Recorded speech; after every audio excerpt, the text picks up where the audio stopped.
There's no feeling more intense than starting over. If you deleted your homework the day before it was due, as I have, or if you left your wallet at home and you have to go back after spending an hour in the commute. If you won some money at the casino and then put all your winnings on red but it came up black. If you got your best shirt dry cleaned before a wedding and then immediately dropped food on it. If you won an argument with a friend and then later discovered that they just returned to their original view. Starting over is harder than starting up. If you're not ready for that, like if you've already had a bad day, then what you're about to go through might be too much. Feel free to go away and come back. I'll be here. Alright, thanks for coming with me on this trip. I'll understand if you have to take a break at any point. Just find a safe place to stop and quit the game. And don't worry, I'll save your progress, always, even your mistakes. This game is a homage to a free game that came out in 2002 titled Sexy Hiking. The author of that game was Jazzuo, a mysterious Czech designer who was known at the time as the father of B games. And B games are rough assemblages of found objects. Designers slap them together very quickly and freely, and they're often too rough and unfriendly to gain much of a following. They're built more for the joy of building them than as polished products. In a certain way, Sexy Hiking is the perfect embodiment of a B game. It's built almost entirely out of found and recycled parts, and it's one of the most unusual and unfriendly games of its time. In it, your task is simply to drag yourself up a mountain with a hammer. And that act of climbing, in the digital world or in real life, has certain essential properties that give the game its flavor. No amount of forward progress is guaranteed. Some cliffs are too sheer or too slippery, and the player is constantly, unremittingly in danger of falling and losing everything. Anyway, when you start Sexy Hiking, you're standing next to this dead tree that blocks the way to the entire rest of the game. It might take you an hour to get over that tree, and a lot of people never got past it. You prod and you poke at it, exploring the limits of your reach and your strength, trying to find a way up and over. And there's a sense of truth in that lack of compromise. Most obstacles in video game worlds are fake. You can be completely confident in your ability to get through them once you have the correct method or the correct equipment or just by spending enough time. In that sense, every pixelated obstacle in Sexy Hiking is real. The obstacles in Sexy Hiking are unyielding, and that makes the game uniquely frustrating. But I'm not sure Jazzuo intended to make a frustrating game. The frustration is just essential to the act of climbing, and it's authentic to the process of building a game about climbing. A funny thing happened to me as I was building this mountain. I'd have an idea for a new obstacle, and I'd build it, test it, and it would usually turn out to be unreasonably hard. But I couldn't bring myself to make it easier. It already felt like my inability to get past the new obstacle was my fault as a player rather than as a builder. Imaginary mountains build themselves from our efforts to climb them, and it's our repeated attempts to reach the summit that turns those mountains into something real. When you're building a video game world, you're building with ideas, and that can be like working with quickset cement. You mold your ideas into a certain shape that can be played with, and in the process of playing with them, they begin to harden and set until they're immutable, like rock. And at that point, you can't change the world, not without breaking it into pieces and starting fresh with new ideas.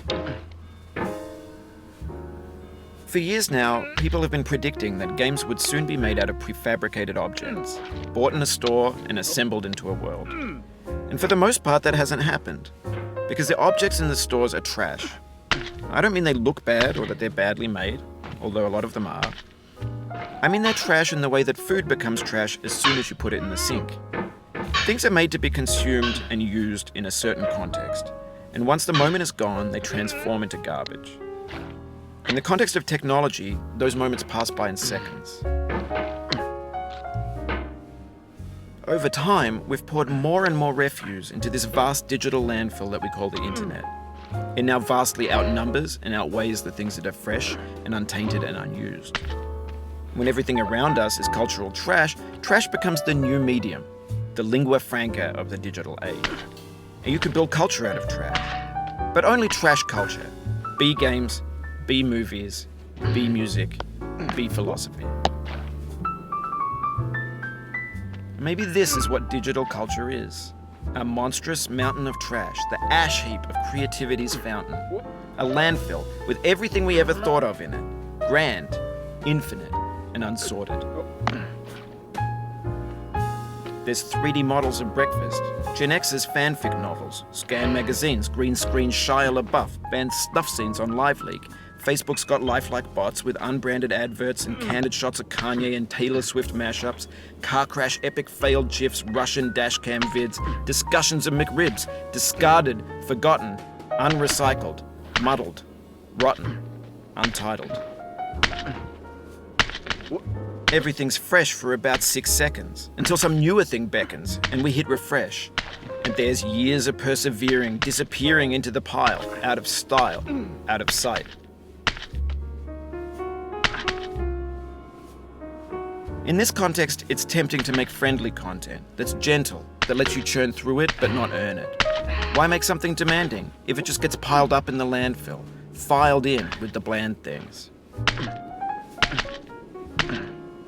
When games were new, they wanted a lot from you. Daunting you, taunting you, resetting and delaying you.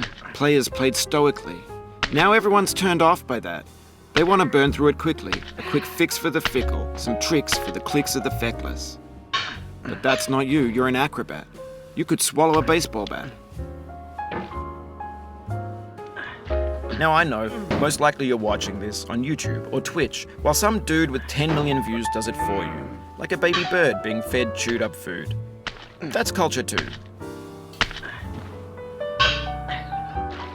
But on the off chance that you're playing this, what I'm saying is, trash is disposable, but maybe it doesn't have to be approachable. What's the feeling like? Are you stressed? I guess you don't hate it if you got this far, feeling frustrated. It's underrated.